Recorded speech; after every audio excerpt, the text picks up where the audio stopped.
तंजावुर दक्षिण भारत के तमिलनाडु राज्य में कावेरी डेल्टा पर बसा एक ऐतिहासिक शहर जो अपने मनमोहक मंदिर, दक्षिण भारतीय कला और संस्कृति की विरासत रखता है। आज हम इस ऐतिहासिक शहर में स्थित यूनेस्को की वर्ल्ड हेरिटेज साइट में शामिल शंकर महादेव के राजराजेश्वर मंदिर की यात्रा करेंगे, जो पूरे विश्व भर में बृहदेश्वर मंदिर के नाम से विख्यात है।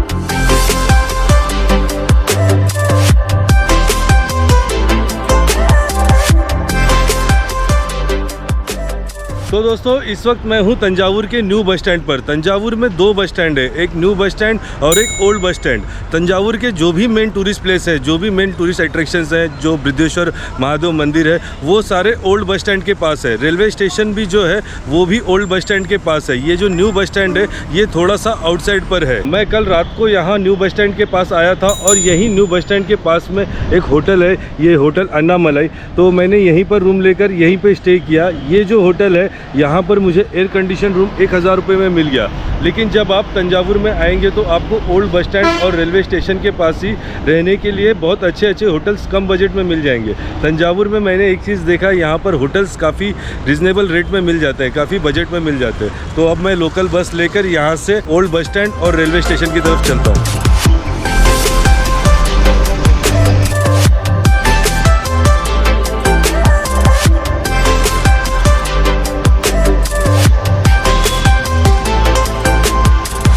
तो दोस्तों, अभी मैं तंजावुर रेलवे स्टेशन के बाहर हूँ। ये जो आप मेरे पीछे देख रहे हैं यही तंजावुर का मेन रेलवे स्टेशन है।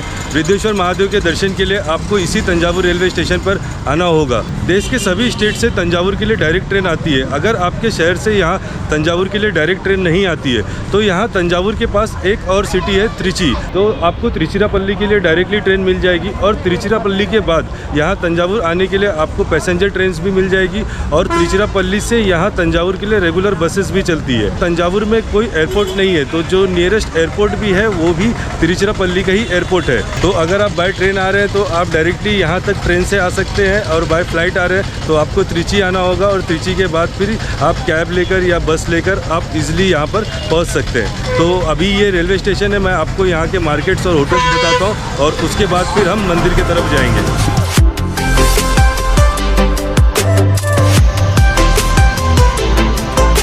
तंजावुर में स्टे की बात करें तो तंजावुर तमिलनाडु का एक बहुत फेमस टूरिस्ट प्लेस है और यहाँ आपको सस्ते से सस्ता, महंगे से महंगा होटल मिल जाएगा। मैं मेरे वीडियो में आपको जस्ट स्टेशन के बाहर एक होटल सजेस्ट कर रहा हूँ। ये आप मेरे पीछे देख रहे हैं, ये जो बिल्डिंग है ये है ओरिएंटल टावर, जो यहाँ तंजावुर में बहुत फेमस होटल है। यहाँ आपको कम बजट में यहाँ पर एयर कंडीशन रूम 1000 रुपीज़ से शुरू हो जाते हैं और फिर आपको 1500, 2000, 3000 तक के यहाँ पर इस टावर में आपको रूम ईजिली मिल जाएंगे। मैं यहीं स्टे करने वाला था लेकिन मैं कल रात को न्यू बस स्टैंड के पास चला गया तो फिर मैं रिटर्न यहाँ नहीं आया, मैंने वहीं पर होटल लेके वहीं पे स्टे किया। लेकिन आप यहाँ तंजावुर आएंगे तो आप यहाँ स्टे कर सकते हैं। मैं इसका नंबर आपको दे दूंगा और किसी भी ऑनलाइन साइट में आप सर्च करेंगे तो ये होटल आपको सबसे ऊपर ही दिखाई देगा। यहाँ रेलवे स्टेशन से तंजावुर बिग टेम्पल है वो 1 किलोमीटर है। आप बाय वॉक भी जा सकते हैं या आप इजिली ऑटो लेके भी जा सकते हैं। तो अभी हम यहाँ से टेम्पल के पास चलते हैं। तंजावुर रेलवे स्टेशन से बृहदेश्वर मंदिर की ओर जाते समय रास्ते में तंजावुर म्यूजियम भी आता है, जहां पर आप तंजावुर के इतिहास, बृहदेश्वर मंदिर के निर्माण से जुड़ी हुई पूरी जानकारी, चोल राजाओं का इतिहास और म्यूजियम में रखी गई प्राचीन मूर्तियां और वास्तुकला को देख सकते हैं। यहाँ एक 7D थिएटर भी बनाया गया है, जहां पर आप एक एडवेंचर शो का आनंद ले सकते हैं। तंजावुर अपने वीणा उद्योग और यहाँ बनने वाले गुड़ियों के लिए भी प्रसिद्ध है, जिन्हें यहाँ पर तंजावुर बोम्बई या तंजावुर यल्लथी कहा जाता है। आप यहाँ म्यूजियम से इन गुड़ियों को भी खरीद सकते हैं।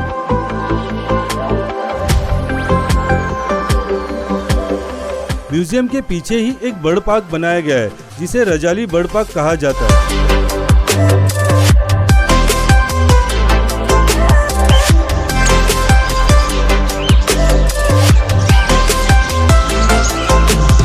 दोस्तों यहाँ तंजावुर में जस्ट बृहदेश्वर मंदिर के पास में ही एक बर्ड पार्क है जिसका नाम है राजाली बर्ड पार्क। ये बहुत ही खूबसूरत सा एक पार्क है जहाँ पर कई सारे देशी विदेशी बर्ड्स को रखे हैं। उनके साथ साथ में कई सारे यहाँ पे जानवर भी है जिसमें रैबिट, डॉग, टर्टल ऐसे बहुत सारे हैं। तो मैं अभी ये राजाली पार्क में हूँ। यहाँ एंट्री करने का 150 रुपीज़ है और यहाँ पर आप अपने हाथों से इन बर्ड्स को, इन पक्षियों को आप फीडिंग्स कर सकते हैं। तो मैं जस्ट अभी ये पार्क में हूँ, आपको मैं ये पार्क दिखा देता हूँ।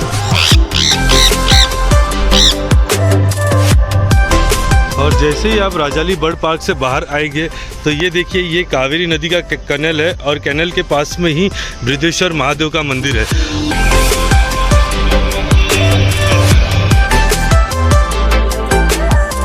तो दोस्तों अभी मैं श्री बृहदेश्वर महादेव मंदिर के पास आ गया हूँ और ये जस्ट मंदिर मेरे पीछे है और मंदिर के बाहर एक बहुत खूबसूरत पार्क बनाया गया है। दोस्तों मंदिर में जाने से पहले मैं आपको तंजावुर के इतिहास के बारे में कुछ बताना चाहता हूँ। पौराणिक कालों में, पुराणों में लिखा है कि ये जो जगह थी ये महर्षि पराशर की भूमि थी। महर्षि पराशर वही थे जब दानव और देवताओं के बीच सागर मंथन हुआ था और सागर मंथन में जो अमृत का एक घड़ा मिला था, उस अमृत के घड़े से कुछ बूंदे महर्षि पराशर को भी मिली थी। लेकिन जनहित में, जन कल्याण के लिए महर्षि पराशर ने उस अमृत की कुछ बूंदों को यहाँ एक सरोवर में डाल दिया था। और इसके बाद तंजावुर की जो दूसरी कहानी है वो एक राक्षस तंज से है। एक राक्षस था जिसका नाम था तंज, उसी के नाम पर इस जगह का नाम तंजौर हुआ और तंजौर से फिर अब ये तंजावुर हो गया है। उसके बाद यहाँ दक्षिण भारत में चोला साम्राज्य का उदय हुआ। राजा चोला यहाँ के राजा बने और उन्होंने अपने किले में, यहाँ तंजावुर में 2 किले, एक बड़ा किला और दूसरा छोटा किला। जो बृहदेश्वर महादेव का जो मंदिर बनाया गया है ये छोटे वाले किले में बनाया गया। आप यहाँ पर देखेंगे तो यहाँ पर कावेरी नदी का एक कैनल बहता है, नहर बहता है और इस नहर के किनारे में किले के अंदर बृहदेश्वर महादेव का मंदिर बनाया है। तो दोस्तों अभी मैं ये मंदिर के अंदर जाता हूँ और मैं आपको इस मंदिर के निर्माण की कहानी, मंदिर को कैसे बनाया गया और इस मंदिर के पीछे की जो वास्तुकला है, ये सारी चीज़ें मैं आपको मंदिर में चल के बताता हूँ। तो जैसे आप ये गेट से एंटर करेंगे, देखिए यहाँ टूरिस्ट हेल्थ सेंटर बना है। ये मंदिर का गेट है और यहाँ पे कुछ दुकानें हैं जहाँ पे प्रसाद और ये फूल वगैरह मिल रहे हैं। बृहदेश्वर मंदिर दक्षिण भारत के सभी मंदिरों से बेहद अलग है क्योंकि यहाँ मंदिर में प्रवेश करने के लिए गोपुरम नहीं, मराठा शैली में बनाया गया मराठा द्वार है, जिसे 17वीं शताब्दी में मराठाओं ने अपने शासन के दौरान बनाया था।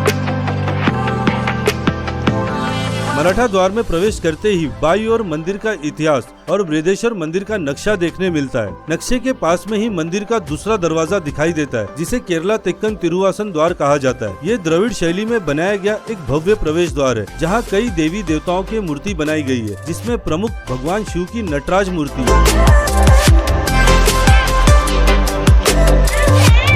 मंदिर का दूसरा घेरा पार करेंगे तो यहाँ आपको शूज रैक, शूज स्टैंड मिलेगा और क्लॉक रूम मिलेगा।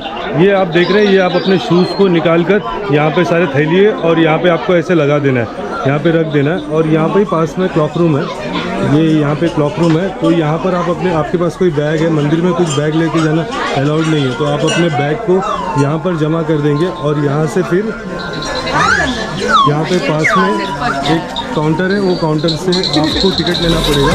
तो एक बैग का 20 रुपये है। आगे मंदिर का तीसरा और प्रमुख द्वार है जिसे राजा तिरुवासन द्वार कहा जाता है। राजा तिरुवासन द्वार के आगे ही बृहदेश्वर मंदिर का मुख्य घेरा है।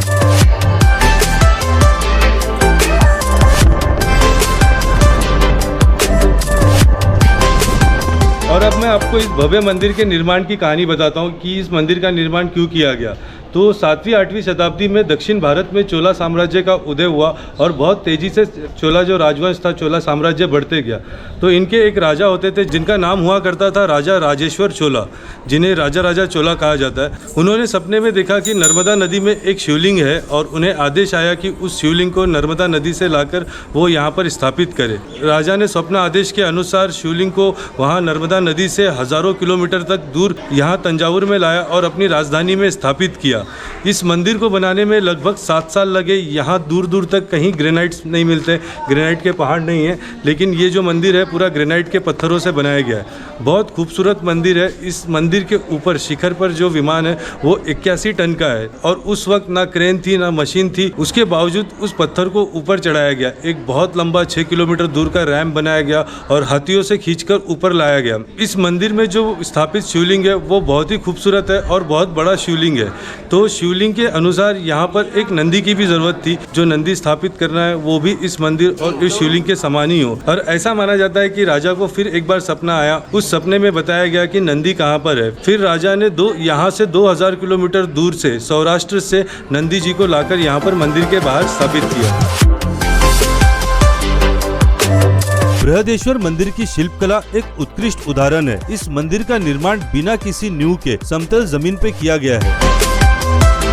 ऐसा माना जाता है भगवान शिव के कृपा के कारण ही ये 1000 वर्ष से अपनी जगह पर अडिग खड़ा है। इस मंदिर को गौर से देखने पर यह एक पिरामिड के आकार का दिखाई देता है, जिस पर कई देवी देवताओं की मूर्तियां बनाई गई हैं। मंदिर के गुंबद की परछाई कभी नीचे जमीन पर नहीं पड़ती है। बृहदेश्वर मंदिर का निर्माण बिना किसी मिलावट या सीमेंट के हुआ है। इसे पजल सिस्टम या एंटी लॉकिंग सिस्टम कहते हैं, जिसमें ग्रेनाइट के पत्थरों को काटकर एक दूसरे के साथ मजबूती से जोड़ा गया है। बृहदेश्वर मंदिर के प्रांगण में प्राचीन गणेश मंदिर, माता पार्वती मंदिर, सुब्रमण्यम मंदिर और एक छोटा सा धुनी मंदिर है, जहां एक सिद्ध महात्मा रहा करते थे। और बृहदेश्वर मंदिर के परिक्रमा में अनेक शिवलिंग की पंक्तियां लगाई गई है। तो दोस्तों बृहदेश्वर मंदिर बीच में है और बृहदेश्वर मंदिर के चारों तरफ गलियारा है। ये आप देखेंगे ये लंबा गलियारा है और ये चारों तरफ ये गलियारा है। इन गलियारों में जगह जगह पर हर जगह शिवलिंग की स्थापना की गई है। आप यहाँ देखेंगे तो हर जगह शिवलिंग और नंदी जी की स्थापना की गई है। तो ये पूरे गलियारे में शिव जी मिलेंगे और उसके साथ साथ यहाँ पर कई कई जगह पर चांदी के हिरन, घोड़े, हाथी सारे रखे हुए हैं। तो ये एक गलियारा है। आप इस पूरे गलियारा का परिक्रमा कर सकते हैं बृहदेश्वर मंदिर का इन गलियारे में से।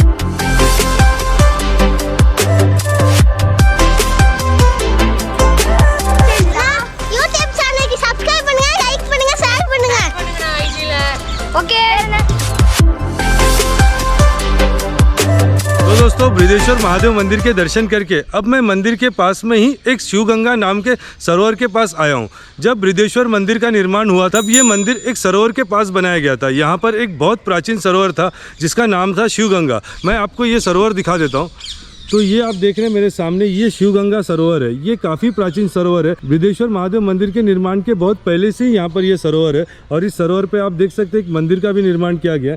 यहाँ से सीढ़ियाँ हैं, इस सीढ़ी से उतर के आप ऐसे यहाँ पर इस मंदिर पर जा सकते हैं। ये है यहाँ पर शिवगंगा सरोवर जो मंदिर के बिल्कुल पास में ही है। यहाँ शिवगंगा में अभी पानी काफ़ी कम है और यहाँ का देखभाल भी शायद अभी ठीक तरह से हो नहीं रहा है, बट ये काफ़ी प्राचीन है। और मैंने आपसे कहा था जो बृहदेश्वर महादेव मंदिर है वो एक किले के अंदर है, छोटे किले के अंदर है। तो आप यहाँ पे देख सकते हैं ये सरोवर के चारों तरफ ये किले के दीवार दिखाई दे रहे हैं और यहाँ पर पास में ही एक शिवगंगा पार्क बनाया है। ये शिवगंगा पार्क यहाँ मंदिर के पास भी नया बन रहा है और यहाँ पे बच्चों के लिए खेलने के लिए झूले हैं और बैठने के लिए बेंचेस वगैरह हैं। काफ़ी अच्छा अभी इसका रिनोवेशन चल रहा है और बन रहा है ये पार्क। मैं आपको ये पार्क भी दिखाता हूँ। तो जब आप यहाँ पर बृहदेश्वर महादेव के दर्शन करने के लिए आएंगे तो आप ये यहाँ शिवगंगा सरोवर और ये शिवगंगा पार्क में भी आ सकते हैं।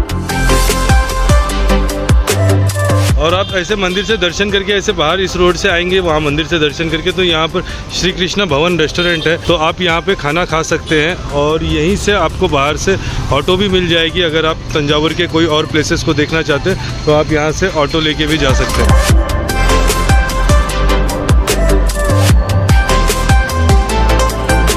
तो मैं जस्ट मंदिर के बाहर यहाँ श्री कृष्ण भवन में लंच के लिए आया हूँ और अभी यहाँ पे खाना खाने बैठा हूँ। काफ़ी अच्छा होटल है ये जस्ट मंदिर के बाहर। यहाँ पर ओपन लॉन भी है, गार्डन भी है और डाइनिंग एसी हॉल भी है, नॉन एसी भी है। मैं जो अभी ये बैठा हूँ ये एसी रूम है। यहाँ पर एसी रूम में भी इनके यहाँ पर 2 या 3 ऐसे रूम है जहाँ पर आप खाना खा सकते हैं और काफ़ी साफ़ सुथरा है, काफ़ी बढ़िया है। और इन्होंने थाली भी दिया है, मैंने वेज थाली लिया है। उस थाली में इन्होंने बहुत सारे आइटम्स है। तो सांभर तो है ही है, उसके साथ में लगभग ये आप देखें 7-8 तरह की इन्होंने भाजी दी है, दही दिया है, रायता दिया है, स्वीट्स दिया है और थोड़ा सा ये पुलाव भी दिया है। ये जो थाली है इस थाली का जो प्राइस है 195 रुपीज़ है, क्योंकि ये एसी में है और एसी में है इसके लिए इसका 195 है। यही अगर आप बाहर ओपन एरिया में खाते हैं तो ये 100 रुपये की आपको थाली मिलेगी जिसमें अनलिमिटेड खाना रहेगा। तो ठीक है, अभी मैं अपना खाना स्टार्ट करता हूँ, फिर हम आगे तंजावुर में देखते हैं कहाँ जाना है। पहले हम खाना खा लेते हैं। तो दोस्तों ये है तंजावुर का प्रसिद्ध वृद्धेश्वर महादेव मंदिर। और दोस्तों आज छुट्टी का दिन है, तो आज छुट्टी के दिन यहाँ पर काफ़ी लोग आए हैं, काफ़ी भीड़ लगा हुआ है। तो दोस्तों अगर आप वृद्धेश्वर मंदिर में दर्शन करने आएंगे तो इसके बाद यहाँ पर एक रॉयल पैलेस है, आप वहाँ पर भी जा सकते हैं, और एक सरस्वती लाइब्रेरी है तो आप वहाँ पर भी जा सकते हैं। और यहाँ तंजावुर में कुछ और मंदिर से टेम्पल्स हैं जहाँ पर भी आप विज़िट कर सकते हैं। 4-5 टेम्पल्स हैं जो बड़े किले में हैं और अलग अलग जगहों पर है। तो आपको एक ऑटो लेना होगा या एक बसेस भी जाती है, तो आप बसेस चेंज कर करके वो 4-5 टेम्पल पे भी जा सकते हैं। मेरा जो आज का वीडियो था वो वृद्धेश्वर महादेव दर्शन के लिए वीडियो था। तो आज के वीडियो में मैंने आपको तंजावुर में कैसे आए, तंजावुर में कहाँ रहे, वृद्धेश्वर महादेव के दर्शन कैसे करें, और यहाँ पर हम राजा जी पार्क और म्यूज़ियम वगैरह में भी गए थे। तो दोस्तों आज के लिए बस इतना ही। ये था मेरा वृद्धेश्वर महादेव दर्शन का वीडियो। आई होप आप लोगों ने ये वीडियो को एंजॉय किया होगा और आप लोगों को यहाँ दर्शन के लिए आने के लिए जो भी जानकारी चाहिए थी वो आपको मिली होगी। तो आज के वीडियो को मैं यही एंड करता हूँ। मिलते हैं हम दोबारा फिर नए वीडियो में बहुत जल्दी। तब तक के लिए bye, good day, see you.